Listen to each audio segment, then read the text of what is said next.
Bonjour! Aujourd'hui on va parler de PVP qui va être l'un des composants essentiels de Dune Awakening. C'est simple, le PVP c'est la vie pour certains, le PVP ça va être un élément ultra important qui va arriver en endgame, surtout, pas tout de suite, pas au début du moins.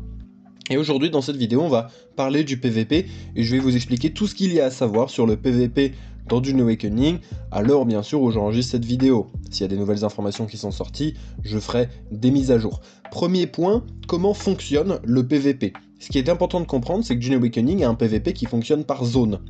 Vous avez des zones PVE et des zones PVP, tout simplement. C'est un système qui est idéal en fait, puisqu'il évite aux gens qui ne veulent pas PVP d'aller se faire casser la gueule. Je rappelle, le PVP c'est le player versus player, à l'inverse du PVE, player versus environment. Donc si vous n'avez pas envie de vous faire casser la gueule en PVP, ou vous n'avez pas envie de PVP tout simplement, vous restez dans les zones PVE.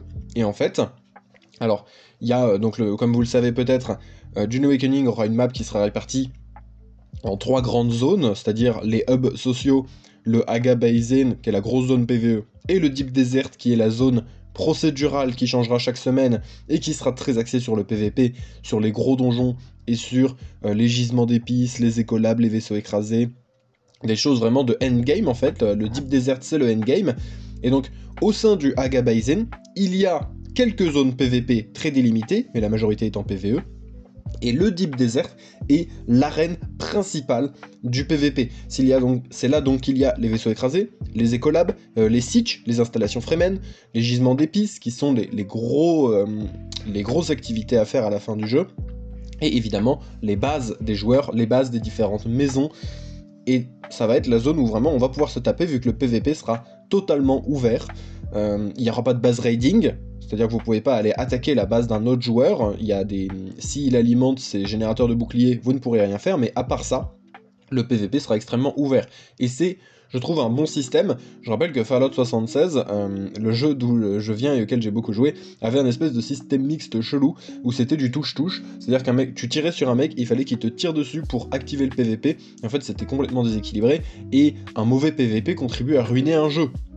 Il faut savoir que le PVP sur Fallout 76 était si mauvais qu'il a complètement ruiné le jeu et la façon dont on voulait faire du roleplay ou même simplement jouer. C'était très compliqué de jouer de façon intéressante. Là, le PVP est totalement actif. Dès que vous êtes en Deep Desert, PVP actif et tir allié actif. Maintenant, on va parler de création de build, c'est-à-dire de création de personnages. Lorsque vous allez jouer à Dune Awakening, vous allez faire un personnage, et si vous voulez faire du PVP, si vous voulez casser la gueule de vos ennemis, il faudra déjà choisir si vous allez jouer en solo ou en équipe. Parce que selon le niveau, selon avec qui vous allez jouer, vous allez peut-être devoir faire un personnage extrêmement spécialisé, ou au contraire devoir faire un personnage fort en tout, mais expert en rien. C'est-à-dire que le teamplay c'est important, faire des decks d'équipe c'est important. Si vous êtes seul, votre perso il devra se débrouiller pour faire un tas de choses, ou alors vous pouvez faire un personnage très spécialisé. C'est ce qu'on appelle du theorycraft. Il y a 5 classes de personnages dans Dune Awakening. Il y a le Bene Gesserit, donc qui utilise la voix, qui va être très axé corps à corps avec des dashs, des stuns, il peut se rendre invisible, il peut contrôler ses adversaires. Il y a l'épéiste, donc là ça va être l'épée, du aller vite chez l'adversaire pour lui casser la gueule, des parades parfaites, des attaques spéciales, etc. Il y a le Mentat, très technologique, les gadgets, c'est un peu un sniper, un assassin. Il y a aussi le Trooper, donc là ça va être du déplacement notamment anti-gravité et du combat. Et il y a le Planétologiste qui va être plus un perso de farm. Et en fait, il va falloir créer un personnage avec ces différentes classes. Vous pouvez avoir plusieurs habilités, compétences techniques de diverses classes. Votre personnage peut avoir 2 compétences Mentat, une compétence Bene Gesserit et une compétence Trooper. Mais du coup, vous devez choisir. Est-ce que vous êtes un Bene Gesserit pur jus, ultra fort dans les trucs de Bene Gesserit, mais du coup, aucune compétence de Mentat, aucune compétence de... Ou alors, est-ce que vous comptez sur une équipe ou pas, est-ce que vous faites du teamplay ou pas, en gros. Sachant que quand vous avez des compétences qui sont haut level entre guillemets, des compétences qui sont loin dans l'arbre de compétences, eh bien prendre de l'épice les améliorera, et il faudra prendre de l'épice pour activer certaines. C'est vraiment en fait plus votre perso est fort, plus il est addict à l'épice. Donc ce personnage là, une fois que vous aurez choisi ce que vous voulez faire, il faudra le monter. Et ça, Ça veut dire progresser, jouer beaucoup, et on a un système de progression qui est fait par maître. C'est pas du leveling, on n'est pas sur un RPG pur et dur. Vous allez voir quelqu'un et il vous apprend des compétences. Vous allez voir un Guinaz et il vous apprend des compétences de Guinaz, un peu comme les Grisbarbes dans Skyrim. Plus vous bossez pour eux, plus vous apprenez pour eux. Pour se stuffer, ça passe par des donjons, notamment des donjons spécialisés. C'est-à-dire que si vous avez le fusil d'assaut vous avez, je sais pas, la M4, on va dire. Bon bah la M4 vous pouvez la trouver que dans un seul donjon, et si votre M4 est cassée parce qu'il y a de l'usure des armes, et bah faut retourner dans le donjon, ou alors faut avoir le plan, ou alors il faut l'acheter, mais en gros voilà, il y a des donjons spécifiques qui donnent des loots spécifiques, notamment des armes. Je rappelle qu'il n'y a pas de level dans le stuff, ça c'est cool, c'est pas comme dans The Division. Donc en gros, s'il y a un perso, un nouveau joueur qui arrive, qui est niveau 1, qui est tout petit, le joueur fin de niveau il peut arriver, il peut lui donner une arme, une armure, et en fait le joueur peut les utiliser. Il n'y a pas de niveau des armes. Et ça c'est assez cool, parce que ça veut dire qu'on peut s'entraider en fait, une guilde peut accueillir ses nouveaux membres et peut complètement les stuffer. Il n'y a pas besoin de les faire progresser, de les faire farmer pendant des dizaines d'heures. Pareil, si on se fait bouffer par le ver des sables, on peut se restuffer assez vite. Maintenant parlons du PVP en soi, comment il fonctionne. Donc comme je vous ai dit, il y a le tier allié qui est actif. Quand on se fait tuer, on perd son stuff. Alors, on perd pas tout son stuff, on perd juste les ressources, on ne perd pas ses armes, on ne perd pas ses armures, mais on perd tout ce qui est ressources.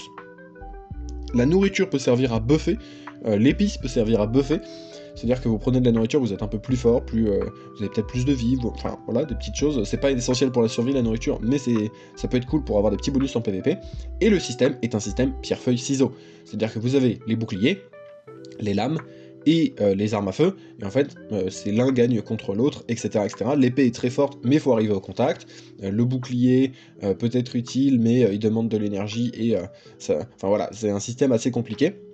Certaines balles lentes peuvent traverser les boucliers, et il y a eu une grosse refonte de la mêlée. Les développeurs ont passé tout le début d'année 2024 en fait à faire une refonte de la mêlée, et il semblerait que c'est un système plus adapté, et que les joueurs qui jouent en bêta sont un peu plus contents. Maintenant on va parler des annexes au PVP, donc, parce qu'il y a d'autres domaines liés au PVP dont je ne vous ai pas encore parlé, et parce que je pense que c'est des sujets assez annexes et j'ai pas envie que la vidéo dure trop longtemps. Déjà la construction offensive, en fait on pourra construire dans le Deep Desert, et il est possible qu'on puisse jouer à Fortnite en fait dans Dune Awakening, et qu'on puisse utiliser la construction dans le PVP.